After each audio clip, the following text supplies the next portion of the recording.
accord avec ta volonté, Seigneur. Amen. La parole de Dieu nous dit dans 1 Chronique 29, « À toi, Éternel, la grandeur, la force et la magnificence, l'éternité et la gloire, car tout ce qui est au ciel et sur la terre t'appartient. À toi, Éternel, le règne, car tu t'élèves souverainement au-dessus de tout. C'est de toi que viennent la richesse et la gloire. C'est toi qui domines sur tout. C'est dans ta main que sont la force et la puissance. C'est ta main qui a le pouvoir d'agrandir et d'affermir toutes choses. » Amen. Et Seigneur, ce matin, nous voulons te célébrer pour ta force et ta puissance. On va commencer. Vous pouvez taper des mains avec nous ?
Pour proclamer que tu es fort et puissant, rien ne peut te résister.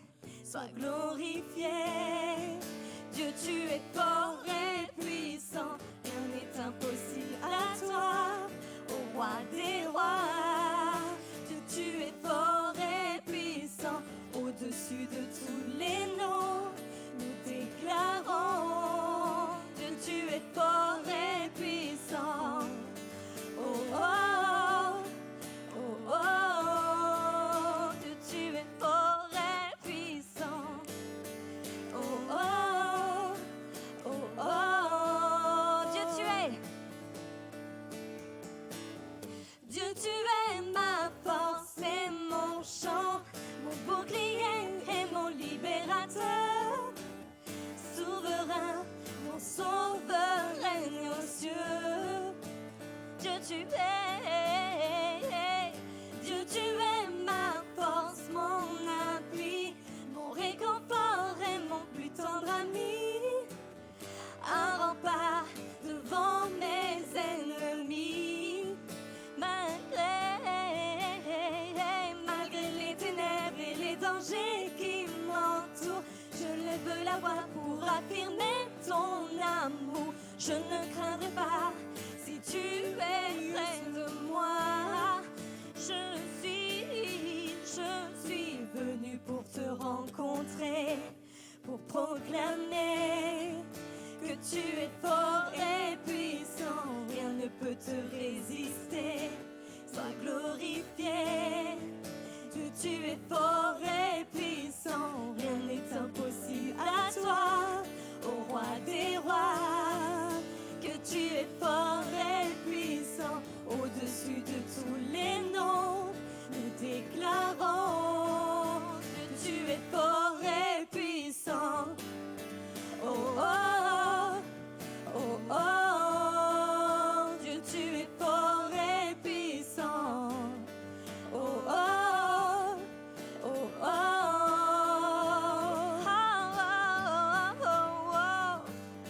oh, oh, oh, rien ne peut me séparer de ton amour manifesté en Jésus-Christ, mon sauveur règne aux cieux. Rien ne peut, rien ne peut, rien ne peut me séparer de ton amour manifesté en Jésus-Christ, mon sauveur règne aux cieux. Rien ne peut, rien ne peut me séparer de ton amour manifesté en Jésus-Christ, mon sauveur règne aux cieux. Rien ne peut, rien ne peut me séparer de ton amour manifesté en Jésus-Christ, mon sauveur règne aux cieux. Oh, oh, oh, oh, oh, oh, oh, oh. Dieu, tu es fort et puissant. Oh, oh,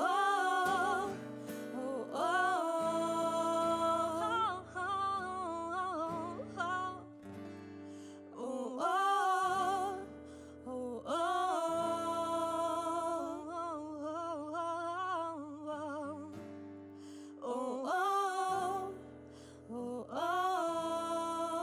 Dieu, tu es fort et puissant. Amen.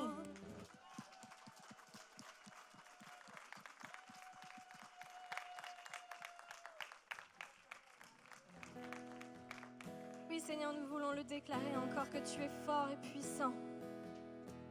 Seigneur, tu es notre force, tu es incomparable. Incomparable. Tu viens à nous ce matin et nous souhaitons t'adorer de tout notre cœur, de tout notre âme.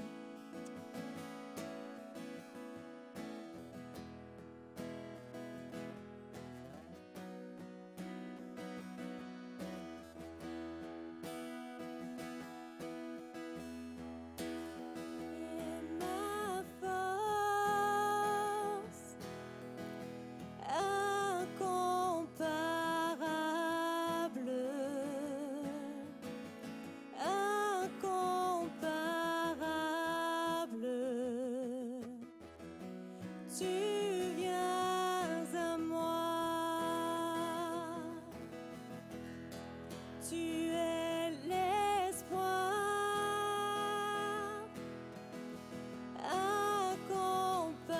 incomparable,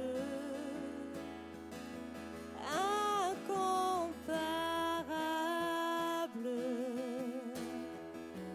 Tu viens à moi. Dans l'abondance de ta grâce, par la puissance de ton nom, tu me relèves, tu me relèves, tu me relèves. Amour, amour divin,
Seigneur, il n'y a pas d'espoir plus grand que celui que tu nous as donné lorsque tu es mort et ressuscité sur la croix, Seigneur. Nous voulons vraiment montrer notre reconnaissance ce matin, nous rappeler ce sacrifice en ce début d'année 2022. Nous réjouir, Seigneur, parce que tu nous as donné la vie éternelle et la vie en abondance. Sois honoré, sois loué ce matin, Seigneur Jésus. N'hésitez pas à élever vos voix pour prier.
Est-ce qu'on peut donner une réelle acclamation en 2022 à Jésus-Christ?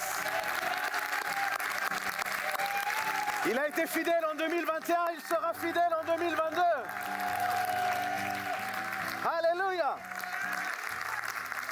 Est-ce que quelqu'un peut crier pour Jésus ici? Oh? Alléluia.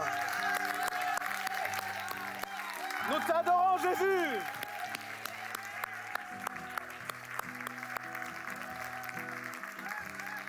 Alléluia.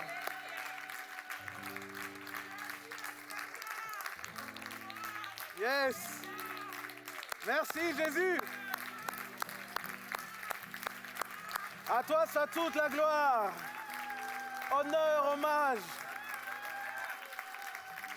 Merci, Jésus. Parce que tu es vivant. Oh, tu es un Dieu vivant. Et tu vis en nous, Seigneur. Alléluia.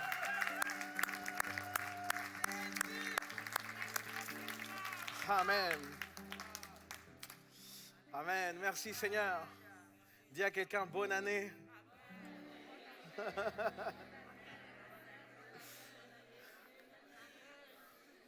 Amen.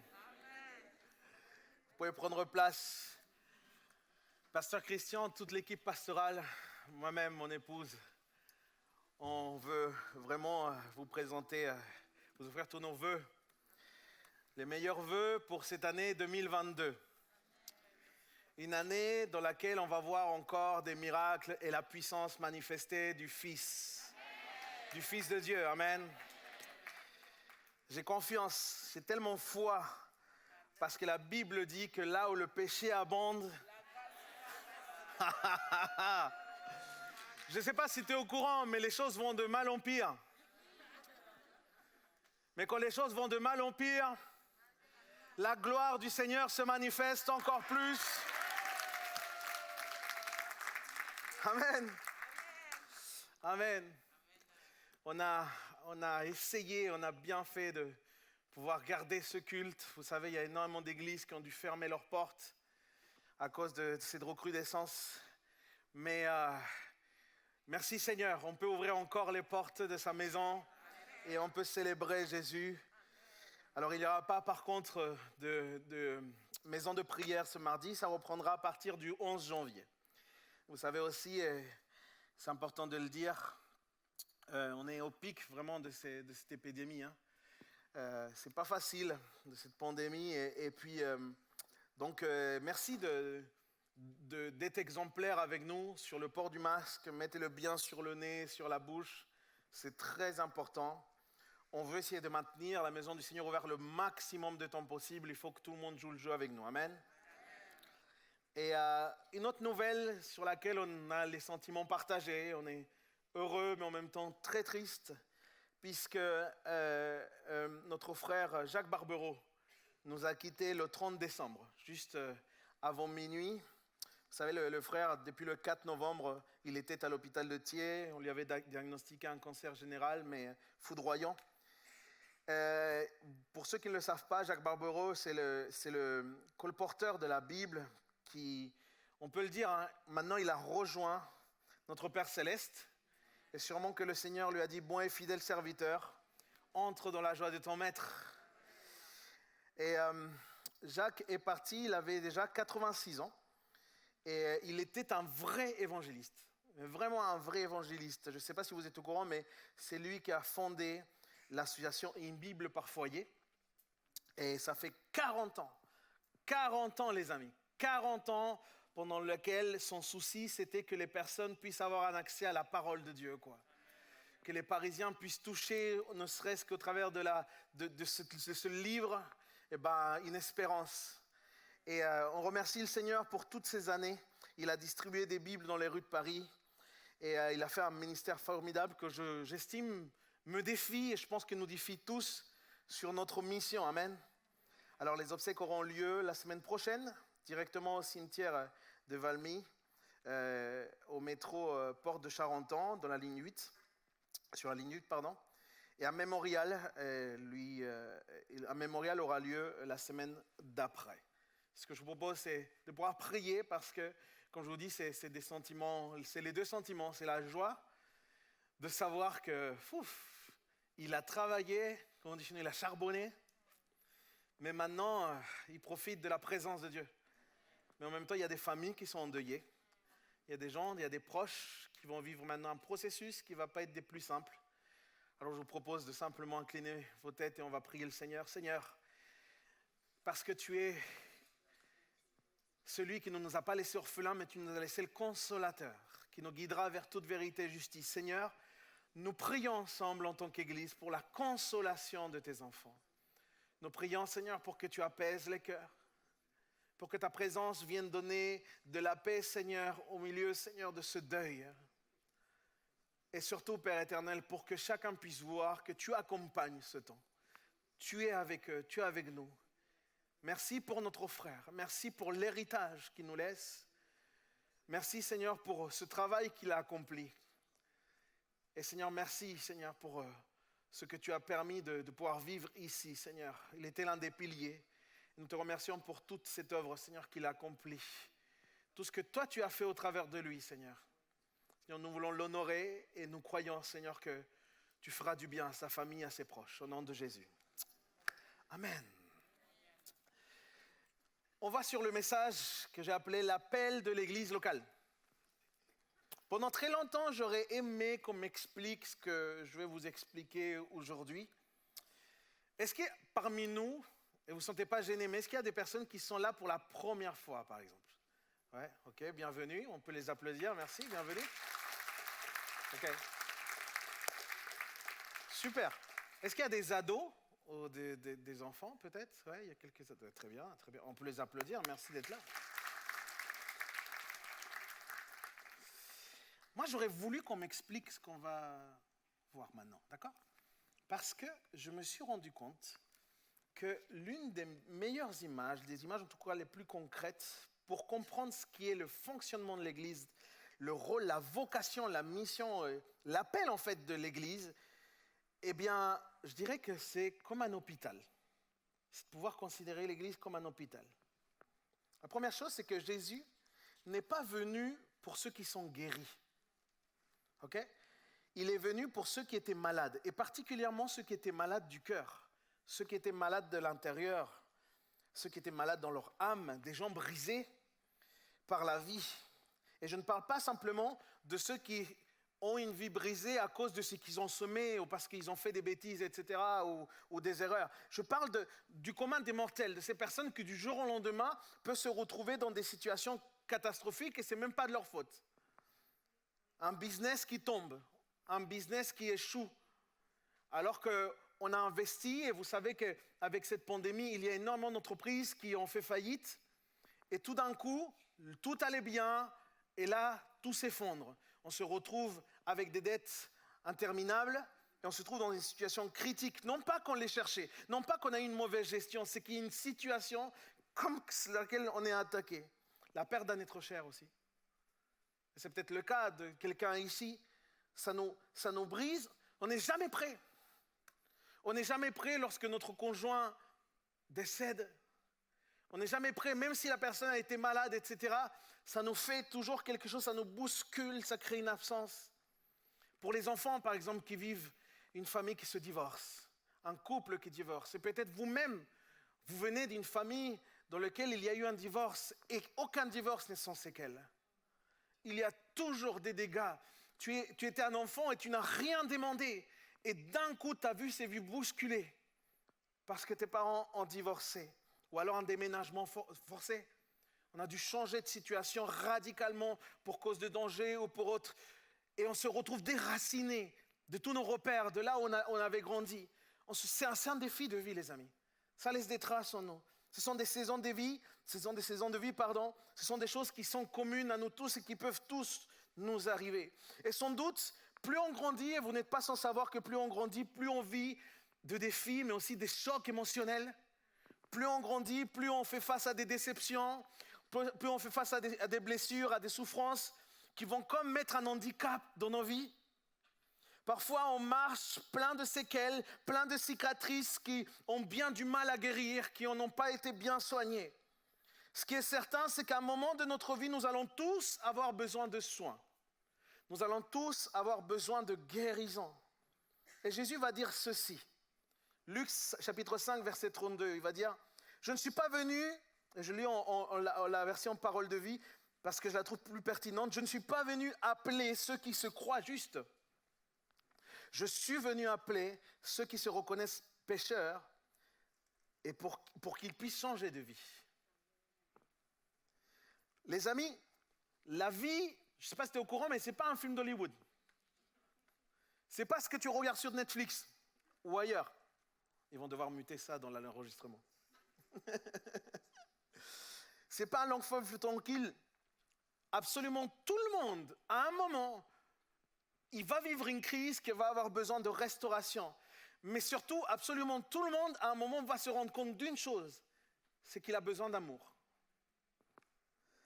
Et ne me dites pas que même ceux qui semblent aller bien, vous voyez, ceux que vous estimez être au top, ne me dites pas qu'ils n'ont pas de souffrance non plus. Parce que comment expliquer le nombre de suicides de personnes tellement connues qui ont tout? Comment expliquer le nombre de dépressions, le nombre de personnes qui sont dépressives, alors qu'ils ont tout gagné, alors qu'ils ont obtenu ce qui était leur rêve? Ce n'est pas un signe concret que les gens souffrent à l'intérieur? Les gens semblent riches, mais si pauvres, parce que la seule chose qu'ils ont, c'est de l'argent. Ces mêmes personnes, ils n'arrivent même plus à trouver le sommeil et ils deviennent dépendants de médicaments. Et ils passent leur vie à la recherche de quelque chose que même ils n'arrivent pas à comprendre, comme une espèce de crise existentielle constante. Ils ont beau avoir du talent, de la réussite, être beaux, comme le pasteur. Personne n'a dit amen à ça. Mais malgré toutes ces choses, ces personnes cherchent la paix. Et ils ne trouvent pas la paix. Ils ne sont pas heureux en fait. Et je ne nie pas qu'ils puissent trouver un semblant de bonheur à des saisons quand ils ont bien gagné, ou alors quand ils vont vivre à une sorte de pouvoir, de notoriété, d'exposition. Les gens vont se sentir super bien, comme une espèce de sensation. Ou alors il y en a qui vont avoir un peu de chance et qui vont même fonder une famille. Mais pour la plupart, ça ne dure même pas. Ça ne dure pas, c'est comme éphémère. Et ils sont constamment à la recherche finalement de guérir leur souffrance. À l'image de cette femme, dans Luc chapitre 8, verset 43, la femme au flux de sang. Et la Bible dit qu'elle a dépensé tout son bien. Et le mot dépenser qui est utilisé dans ce verset, c'est pas n'importe quel, et j'ai fait attention, et je me suis rendu compte que le mot en grec, c'est dépenser à l'excès. Ce qui veut dire que cette femme, en fait, avait une certaine fortune. Elle avait de quoi payer. Et même malgré sa situation, donc c'était quelqu'un qui avait réussi. Elle avait tout ce qu'il fallait, mais malgré sa situation, elle n'arrive pas à trouver solution à son mal. Et cette femme se retrouve avec 12 ans de souffrance. 12 ans, les amis. 12 ans dans lesquels elle vit l'incompréhension. 12 ans dans lesquels il y a l'humiliation parce que ce qu'elle souffre, c'est le flux de sang. Donc, elle est considérée comme immonde. Elle doit être rejetée. Elle doit être écartée des autres. 12 ans, les amis, de rejet. 12 ans dans lesquels elle cherchait peut-être simplement dans le regard de quelqu'un un peu d'amour. 12 ans. Parce que la vie, les amis, par moments, c'est comme un boomerang. On essaye de s'en sortir, d'oublier le passé pour voyager léger, mais ce n'est pas toujours facile ou rapide. Ça prend parfois du temps et beaucoup de temps. Parce que nous ne pouvons pas espérer effacer le passé, c'est impossible. On ne peut pas espérer effacer le passé. Nos cicatrices nous rappellent les dégâts qu'on a subis. Nous n'avons pas parfois l'impression d'avoir comme les fantômes des passés qui reviennent. Je ne sais pas vous, peut-être je me suis trompé d'église. La moindre occasion, il y a comme ce mal-là qui arrive et qui revient. Il essaye de s'immiscer dans notre vie. Ou alors il y a ceux qui vivent avec un mal-être profond, qui essayent toujours de démontrer qu'ils ont de la valeur, qu'ils méritent d'être aimés. Ces personnes qui finalement manquent de confiance en soi, qui manquent finalement d'amour. Et pourquoi pas parler de ceux aussi qui font du mal un jour, qui un jour ils ont fait des dégâts. Et peut-être qu'ils ont demandé pardon, peut-être qu'ils ont changé de vie. Mais il y a comme des gens qui n'hésitent pas à leur rappeler ce qu'ils ont fait. Comme un sentiment de culpabilité qui te revient toujours. Comme un boomerang. Parce que la vie, les amis, c'est un processus pour tout le monde. Hein. C'est vraiment un processus. Et chacun à son niveau va vivre des défis. Alors oui, certains, c'est sûr, ils vont être plus résistants que d'autres. Certains vont être plus sensibles que d'autres. Mais quoi qu'il arrive, la vie, elle est faite aussi de souffrance. Ça fait partie de la vie. Et attention à ceux qui disent que le chrétien ne peut pas souffrir, etc. Qui voient juste la vie de Paul, par exemple. La vie est faite de souffrance. Et la Bible explique que depuis le départ, la souffrance s'est immiscée. On découvre que la souffrance est rentrée dans la vie de l'homme dès lors qu'il a désobéi à Dieu. Dans Genèse 1, verset 31, la Bible dit que Dieu, tout ce qu'il avait fait, il avait trouvé bon. Mais dans Genèse 3, verset 15 à 19, il est écrit que le péché est entré, et quand le péché est entré, la souffrance a également rentré sous forme de conflit, de douleur, de corruption, de travail et de mort même. Et là, vous êtes en train de vous dire, Leandro nous lâche le message le plus triste qu'il a lâché de toute sa vie. Attendez une seconde, restez avec moi. Je vais arriver au cœur de ce message. Comme je vous disais, j'aurais aimé qu'on m'explique un jour l'Église comme un hôpital. Je vais vous dire pourquoi, pour son fonctionnement. Dans l'hôpital, par exemple, il existe différents services. Il existe la pédiatrie, la maternité, la cardiologie, la chirurgie. Vous connaissez? Est-ce qu'il y a des gens qui sont dans le milieu médical ici? Ok, cette prêche est pour vous. Je suis avec vous.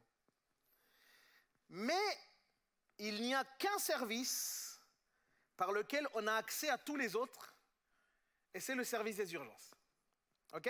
Dans le service des urgences, on a aussi, c'est l'accès par lequel chaque patient arrive. Et on y voit toutes sortes de cas dans les urgences. Et je ne sais pas si vous êtes déjà allé dans les urgences, particulièrement la nuit, parce que c'est plus drôle apparemment. Mais il faut savoir une chose, c'est qu'au service des urgences, on accueille tout le monde. Retiens ça. Dans le service des urgences, on accueille tout le monde. Autant des personnes qui viennent pour un mal de tête que celles qui viennent de tomber du 6e étage. Ok? Autant des personnes qui se sont fait une petite entorse, pas à Japsport, parce qu'à Japsport, il ne fait pas d'entorse. Tous ceux qui peuvent pour une petite entorse, mais autant celui qui vient d'avoir un arrêt cardiaque. On accueille tout le monde. Et pour être juste, même parfois les cas les plus graves arrivent directement par le SAMU, ils vont en réanimation. Mais quoi qu'il arrive, tout le monde doit être accueilli et tout le monde doit être traité. Absolument tout le monde. Et je fais une petite parenthèse. J'ai l'une de mes plus proches personnes, c'est ma cousine, qui s'appelle aussi Nathalie, parce que les Nathalie sont extraordinaires. Et j'ai grandi avec elle, et elle est devenue aussi infirmière, et elle a travaillé en réanimation la nuit pendant quelques années. Et quand on discutait, elle me parlait un peu des cas qu'elle pouvait voir. Et franchement, c'est hallucinant le nombre de choses qu'on peut voir. Mais ce qui m'a interpellé dans ce qu'elle me partageait, elle me disait, ce n'est pas ceux qui se plaignent le plus qui souffrent le plus. D'habitude, ces gens-là, ils cherchent plus de l'attention, pas vraiment des soins. Mais il y a énormément de gens qui souffrent terriblement, mais qui ne le manifestent pas, par peur même de déranger, par peur de donner beaucoup plus de travail. Et c'est un peu comme à l'église. Mais pas dans celle-ci. Revenons à notre sujet. Dans les urgences de l'hôpital, quoi qu'il arrive, il doit y avoir une place pour tout le monde. Et c'est tout le débat. Vous savez, aujourd'hui dans les médias, on entend, est-ce qu'il y a assez de lits? Parce que c'est la nécessité, il doit y avoir une place pour tout le monde. Et c'est ce qu'ils essayent de faire, les soignants qui accueillent. Le soignant doit s'intéresser au patient afin de le conduire, afin de le guider vers les spécialistes ou les services qui vont vraiment répondre à leurs besoins. Les infirmiers, les aides-soignants, les manipulateurs radio, les kinésithérapeutes, les diététiciens, les psys. Chaque poste, quoi qu'il arrive, a vraiment une importance cruciale. Et tous servent la même cause, prendre soin des gens. C'est ça l'objectif. C'est donc extrêmement important que les personnes, par exemple, qui s'occupent du simple nettoyage, parce qu'il y en a qui trouvent ça simple. Moi, j'ai travaillé dedans, je sais que ce ne l'est pas. Mais c'est les personnes qui s'occupent du simple nettoyage. C'est important qu'ils fassent bien leur travail, parce que s'ils ne font pas bien leur travail, ils peuvent provoquer une infection chez le patient qui arrive. C'est important. On est de même que pour les soignants qui doivent accompagner ceux qui arrivent. Si l'accompagnement n'est pas bien fait, eh ben, le processus de guérison peut aussi être corrompu quelque part. Et enfin, les médecins, les chirurgiens qui doivent opérer, ils ont besoin d'équipiers. Ils ont besoin d'être bien entourés et d'avoir des outils pour accomplir leur mission. Ça ne vous rappelle pas quelque chose? Tu vois? Et moi, je me souviens, parce que du temps où j'étais pasteur à Clamart, j'ai eu une discussion avec quelqu'un qui faisait son mémoire de fin d'études dans les ressources humaines. Et elle s'est intéressée à un métier de pasteur dans son étude. Et elle faisait un parallèle très intéressant. Elle me disait, vous savez quoi? Le ministère pastoral, dans son rôle de berger, il est ce qu'il y a de plus proche aux médecins. Il doit passer du temps avec les gens. Il doit discerner, entre autres, les symptômes afin de pouvoir comprendre la souffrance, mais aussi de voir d'où vient la souffrance.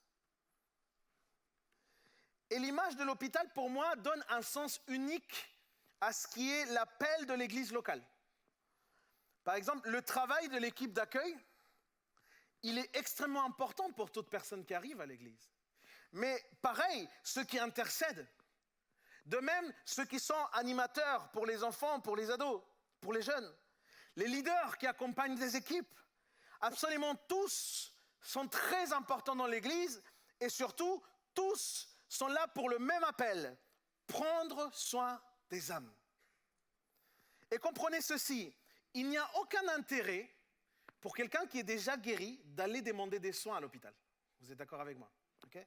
Mais ça veut dire que si nous tous, nous sommes ici, ça veut dire que nous tous, nous reconnaissons ensemble que nous avons aussi besoin de soins.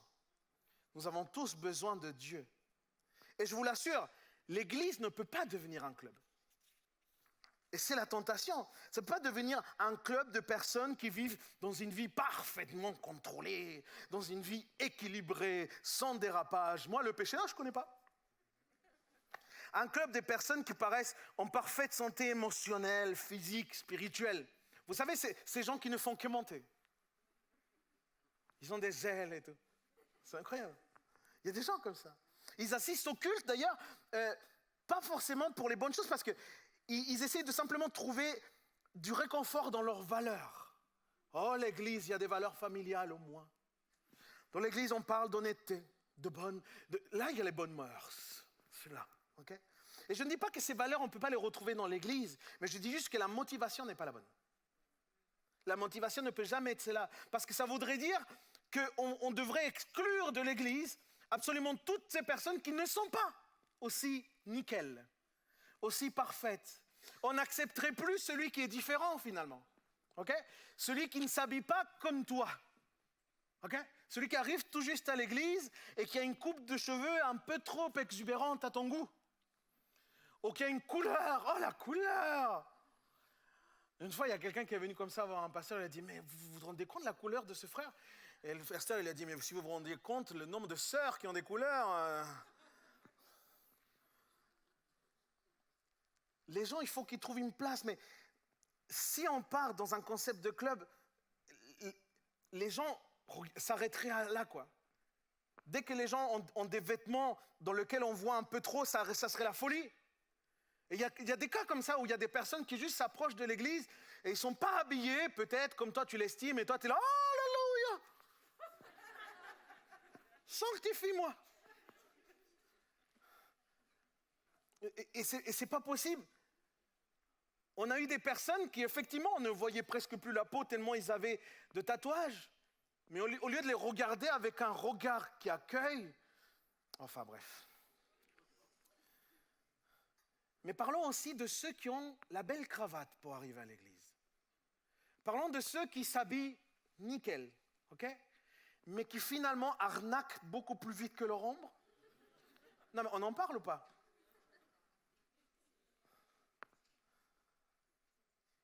Ils sont condescendants, ils se croient supérieurs, ils ont bac plus 18.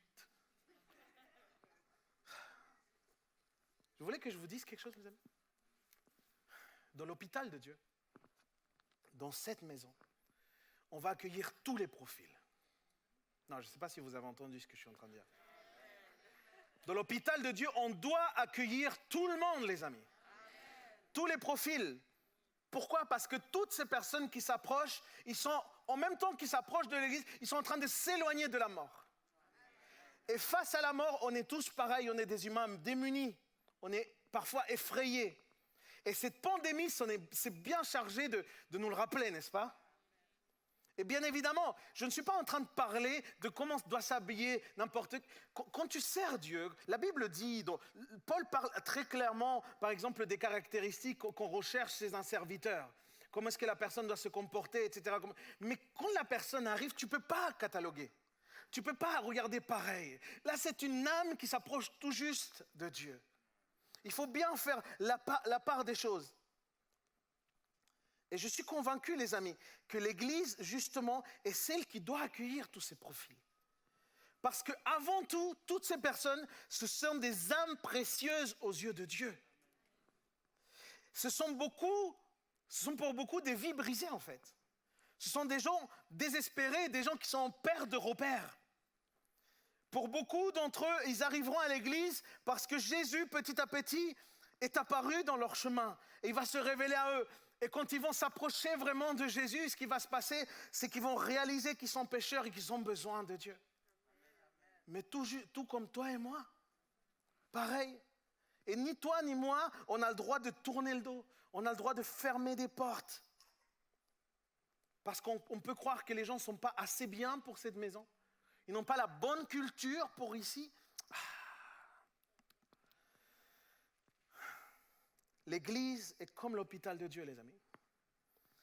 Et si nous n'accueillons pas ceux qui souffrent, ceux qui luttent avec des vices, ceux qui saignent dans leur cœur, alors l'Église n'a même plus de raison d'exister. Et moi, je me dis, comment est-ce qu'on peut oser? Comment osons-nous regarder comme ça ce que Dieu lui-même appelle à son troupeau? Comment est-ce qu'on peut se permettre de critiquer, de calomnier, de parler derrière les gens? Juste parce qu'ils sont différents à nous. Jésus lui-même, qui est le directeur de cet hôpital au passage, ne les condamne même pas. Bien au contraire, à l'image de la croix, Jésus ouvre ses bras et les accueille. À chaque fois qu'on est en train de juger une personne nouvelle, on est en train en fait d'oublier qu'au même titre qu'eux, nous sommes aussi des patients dans cet hôpital. Au même titre qu'eux. On oublie d'où on vient parfois. On oublie de la vie sans Dieu qu'on avait dans cette vie de débauche, de déboire. Ou peut-être que tu n'as pas une vie de débauche, mais peut-être que tu étais plein d'orgueil. Peut-être que tu étais plein d'autosuffisance. Et ce n'est pas mieux, hein? Parce qu'aux yeux de Dieu, le péché, c'est le péché. Alors moi, je pense que l'appel de l'Église n'est pas la réussite et le bonheur des gens. Ce n'est pas ça non plus. L'appel de l'Église, ce n'est pas ça. Ça, c'est la vocation peut-être de ton coach de vie. Mais suivre Jésus, c'est prendre sa croix, renoncer à soi-même et le suivre. L'appel de l'Église n'est pas non plus le fait de créer des groupes formatés où les gens sont tous pareils. Parce que ça s'appelle une usine à robots, ça. Dieu nous a fait tous avec des personnalités différentes. Et cette différence est bien voulue par Dieu. Alors c'est sûr, Dieu va travailler le caractère de chacun d'entre nous. Mais Dieu respecte profondément la personnalité de chacun. Alors si tu aimes Dieu, tu dois respecter aussi la personnalité de chacun. La différence. L'appel de l'Église n'est pas le fait aussi d'imposer un ensemble de règles pour essayer de donner une sorte de sécurité par peur de perdre le contrôle dans le monde. La peur n'a jamais été la motivation de Dieu. Jamais. La seule raison pour laquelle Quand on vient à Dieu et que le Saint-Esprit commence à agir, on a conscience du bien et du mal. C'est ça qui se réveille. Mais la seule raison de cela, c'est parce qu'en fait, on veut respecter Dieu. C'est envers Dieu. C'est même pas pour obtenir une faveur. C'est pas pour gagner une faveur. Nous essayons tant bien que de mal de nous éloigner du péché, de mauvaises choses, pour simplement nous rapprocher de celui qui nous aime. Pour nous rapprocher de Dieu. Alors tu me dis, c'est quoi l'appel de l'Église, Leandro? Alors ouvre avec moi la Bible, Luc chapitre 4, verset 18. Pour que vous me dites, comme ça vous n'allez pas dire qu'on n'ouvre jamais la Bible avec Leandro. Dieu vous entend. Hein? Et ça parle de toi, là, ce verset. Luc chapitre 4, verset 18. Voilà dans le Nouveau Testament l'endroit où l'appel de l'Église est le plus clair. Tu ne vas pas trouver dans le Nouveau Testament de passage où l'appel de l'Église est le plus clair. Il dit, l'Esprit du Seigneur repose sur moi. Et là, je te le dis, l'Esprit du Seigneur repose sur toi. Parce qu'il m'a oint. Il repose sur moi et il m'a désigné par l'onction pour annoncer une bonne nouvelle aux pauvres. Il m'a envoyé pour proclamer aux captifs la libération, aux aveugles le recouvrement de la vue et pour apporter la délivrance aux opprimés. S'il y a un appel dans l'église, il y a un appel que l'église locale a, c'est bien celui-ci. Proclamer, libérer, apporter la délivrance et annoncer la bonne nouvelle de Jésus-Christ. Et dans notre contexte, dans notre situation, ça doit forcément nous éclater au visage parce qu'autour de nous, dans notre réalité, il n'existe que ça, que des cœurs brisés qui ont besoin de venir dans un hôpital comme celui-ci. Et je l'ai dit en passant, c'est là aussi où l'église en ligne trouve sa limite. On a besoin de venir ici. On a besoin d'être traité par les frères et sœurs. On a besoin d'être accompagné. Je ne connais pas de chirurgien qui opère par Wi-Fi, moi. C'est ça l'église. Mais il y a deux choses qui sont précises à ce qui est l'hôpital de Dieu. Et avant de ça, je voudrais simplement vous faire une petite parenthèse qui me semble importante en tant que pasteur. Il y a des gens qui vont guérir assez vite, les amis. Ça va être assez rapide. Leurs vies vont être restaurées assez rapidement. Mais il y en a d'autres pour qui ça va être long. Pour qui ça va être même très long, hélas. Et ils vont passer des années avant de quitter leur lit. Parce que nous ne sommes pas tous pareils face à la souffrance. Nous ne réalisons pas tous de la même façon ce qui peut nous arriver. Il y en a pour qui une opération va être très efficace. Il y en a pour d'autres qui vont avoir besoin de plus de soins. Mais n'oublions pas, les amis, dans cette maison, il y a de la place pour tout le monde. Il y a de la place pour tout le monde. Comme je vous le disais, il existe deux particularités dans cet établissement. La première, c'est qu'absolument tous les patients, tous, sont invités un jour à devenir soignants. Tous. Tous, on est invités à devenir acteurs pour aider à la restauration, à la guérison des autres. Tous. Et peut-être qu'en ce moment, toi, tu es là et tu prends un lit. Ok ? Peut-être qu'on prend soin de toi depuis un moment. Et peut-être qu'il y a déjà une œuvre qui a été faite. Et bien peut-être aussi qu'il est temps de te lever de ton lit. Il est peut-être temps de te lever de ton lit et de laisser la place à quelqu'un. Et je te le dis comme une parole de Dieu, il est temps de te mettre à aider des gens. Parce que dans cet hôpital, on a besoin de lits. Et on a besoin de soignants. On en a besoin. Et si tu te dis, mais Leandro, je ne me sens pas capable, regarde ce que je viens de vivre, je suis là pour te dire, ne t'inquiète pas. Le directeur de cet hôpital s'engage à t'accompagner. S'engage à te dire comment et quoi faire. Il va être avec toi, mon ami. La deuxième particularité de cet hôpital, c'est que, et c'est sans doute la plus importante, c'est que dans cet hôpital, il n'y a pas de direction collégiale. Okay? Ce n'est pas un regroupement de médecins qui dirige cet hôpital. Il n'y a qu'un seul qui est à la tête de cet hôpital. Un seul. Okay? Cet hôpital a été pensé et créé par lui. Et on l'appelle le médecin des médecins. Il est connu comme le plus compatissant. Il comprend absolument toutes les souffrances de l'être humain. Okay? Il ne guérit pas simplement les corps, mais il guérit aussi les cœurs. C'est le chirurgien en chef. Il restaure les vies brisées. Il change les destinées. Écoute-moi. Aucune maladie ne lui résiste, puisqu'il est même capable de ressusciter les morts. Et ce médecin de médecins, il est là pour donner la vie et la vie en abondance. Vous le comprenez, ce médecin, il n'est pas comme nous. Il n'est pas comme nous. Parce que c'est Dieu lui-même qui s'est approché de nous. Il a quitté sa réalité extraordinaire pour venir dans notre réalité ordinaire. Et il a vécu parmi nous. Et avec nous pour comprendre et vivre dans sa propre chair chaque souffrance physique, morale, sentimentale, psychique que l'être humain peut vivre. Il a tout vécu. Et sa seule motivation, c'était prendre soin de nous. Sa seule motivation, c'était de nous guérir et nous restaurer de cette maladie la plus atroce qu'il existe, qui s'appelle le péché.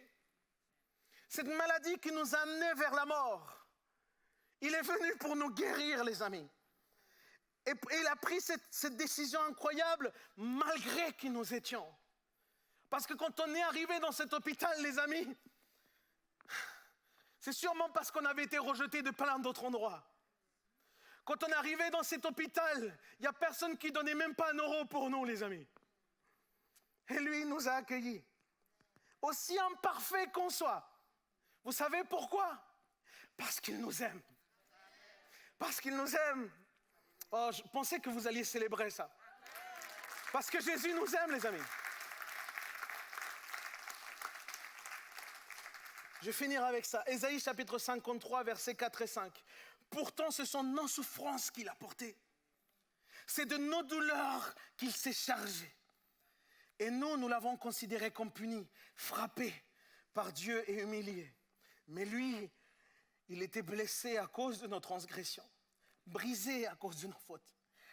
La punition qui nous donne la paix est tombée sur lui. Et c'est par ses blessures que nous sommes guéris. Tu le crois? Est-ce qu'on peut ensemble se mettre debout, s'il vous plaît, là où vous êtes? Vous savez, cet hôpital ne bénéficie pas de capacité humaine. Il ne bénéficie pas de subventions pour subsister ou continuer sa mission. C'est le médecin des médecins qui s'occupe lui-même de subvenir à tous les besoins de cet hôpital, ainsi que d'équiper tous ceux qui deviennent soignants. C'est le médecin des médecins lui-même qui accueille en fait chaque personne ici. Et peu importe leurs conditions, peu importe leur origine, peu importe leur histoire passée, le chirurgien par excellence, il est celui qui va opérer les cœurs, mais aussi va opérer les pensées pour transformer nos vies de gloire en gloire. Et Dieu va le faire au travers des personnes qui accueillent, par exemple. Parce qu'il ne s'agit pas de nos frères qui accueillent, il s'agit de l'esprit qui repose sur eux. Il ne s'agit pas de nos frères qui font la louange ici, il s'agit de l'esprit qui repose sur eux. Et il ne s'agit pas de nous les prédicateurs, il s'agit de l'onction de l'esprit qui repose sur nous. Il ne s'agit pas de nous, il s'agit de lui. Il ne s'agit pas de nos capacités, il s'agit des siennes. Est-ce que quelqu'un peut dire amen à ça?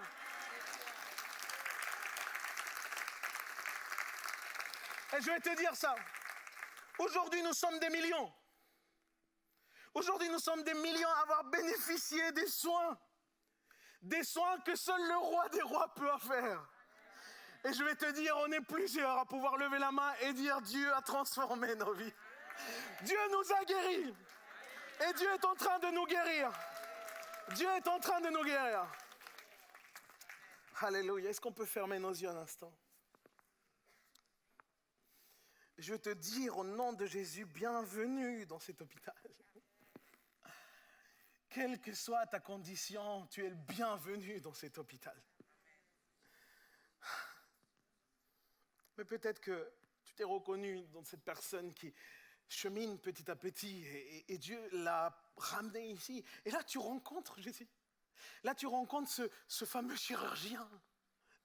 Tu rencontres ce directeur par excellence. Et je veux te dire que le Seigneur t'avait donné rendez-vous ici. Alors qui que tu sois, avec tout le monde les yeux fermés, si aujourd'hui tu dis oui, j'ai besoin de confier ma vie à ce chirurgien. J'ai besoin de donner mon cœur pour qu'il puisse être restauré. Là où tu es, s'il te plaît, si tu veux t'approcher de Jésus, lève ta main très haut. Lève ta main très haut. Peu importe d'où tu viens. Peu importe ce qu'on a pu dire sur toi.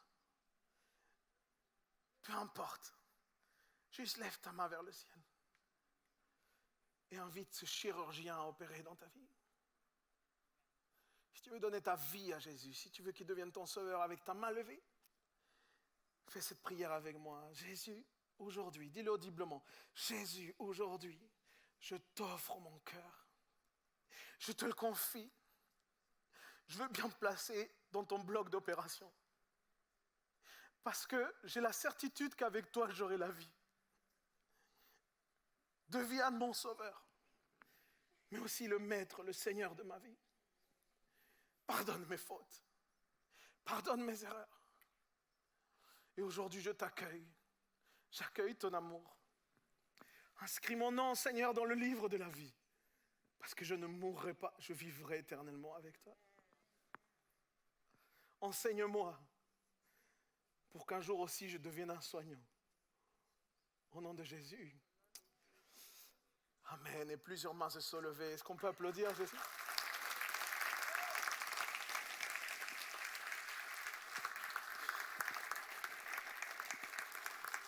Mais j'ai à cœur de prier pour beaucoup d'entre vous. Parce que beaucoup d'entre vous aussi, vous êtes reconnus comme ces personnes ayant besoin de l'intervention de Dieu dans vos vies. Fermons nos yeux encore un instant, s'il vous plaît.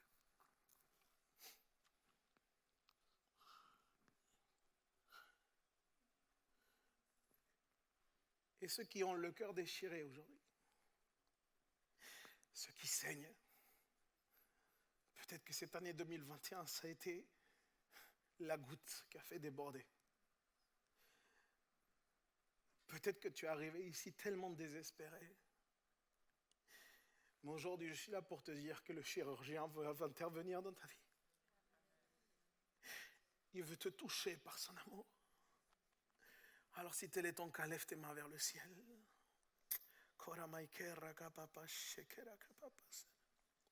Et dis-lui, Seigneur, viens me guérir.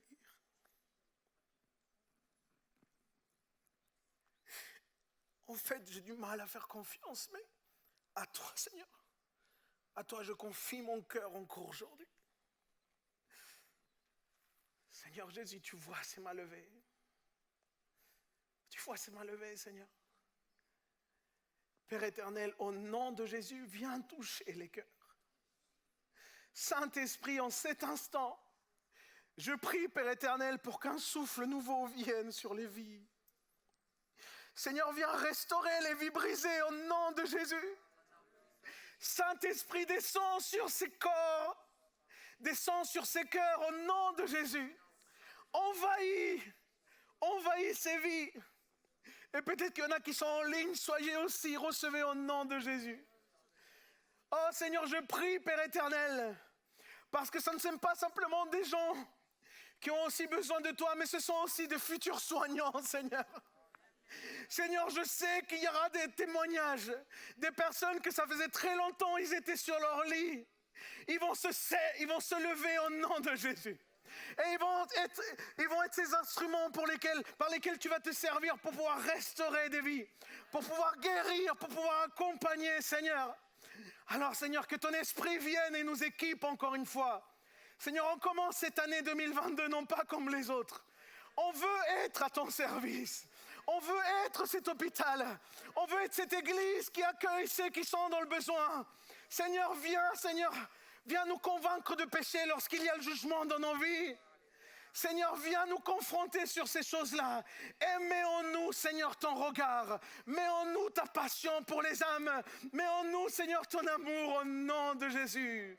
Et si tu le crois et tu reçois tout cela, tu peux applaudir Jésus. Comme jamais, soyez bénis. Soyez bénis. Oh, si le Seigneur t'a parlé, on peut applaudir Jésus. Merci, Seigneur. Merci Seigneur. Merci Seigneur. C'est une belle année qui nous attend. Pleine de défis, avec des katas, tout ce que tu veux, mais une année avec le Seigneur. Une année avec Dieu. Soyez tous bénis, bon dimanche. Rentrez bien, vous pouvez passer par la porte principale pour rentrer. À bientôt. Vous êtes les bienvenus dans l'hôpital.